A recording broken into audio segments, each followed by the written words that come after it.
یوه وجه ده د انسان مرگ نه ډریږي، خوفزده کیږي، چونکې مرگ حقیقت نه انسان خبر نه دی. جهل وجه ده، جهالت وجه نه انسان مرگ نه خوفزده کیږي. مرگ حقیقت و هغه معرفت مو ته صحیح طریقې سره حاصل نه دی.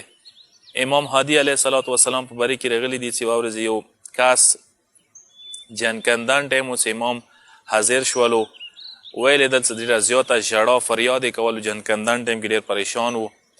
څنګ ته یو کس ناست و، امام سره مولانا پوښتنه کوي چې مولا څه وجه دی چې موږ مرګ نه دوره ډریږو، خوفزده کیږو، پریشان یو، ژړا کوو، خو تاسو مرګ نه نه ډریږئ؟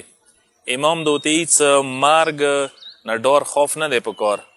مرګ انسان دپاره په مثال د حمام دی چې انسان که چیرې حمام ته ځي، ګندګۍ وي بدن باندې او بدن یې نجس شوی وي، خیچان وي، خیران وي، غواړي چې حمام وکړي، غسل وکړي. انسان حمام نه ډار نه کوي، بلکې خوشحالۍ سره، مرضۍ سره، رضایت سره حمام ته ځي.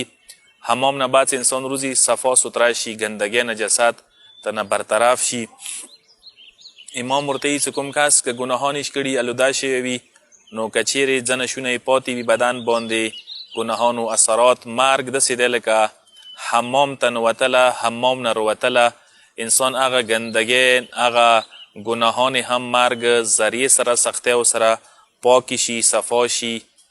یا یو بل ځای کې امام مثال ورکوي چې مرګ مثال داسې دی لکه یو بچي ته ته شربت ورکوي، ترخه دي، وړوکی بچی دی، ترخو شربتو نه ډریږي، پریشان کیږي، چیکای نه شي، اما جبرن زور سره هغه باندې چیکای شي هغه، حالانکې دې ته پته نه وي چې دغه دارو کې شربت کې دې ته شفا دی، دې بیماریو دپاره دارو دی، دوایه دی او بیماریو نه دې ته نجات میلویږي.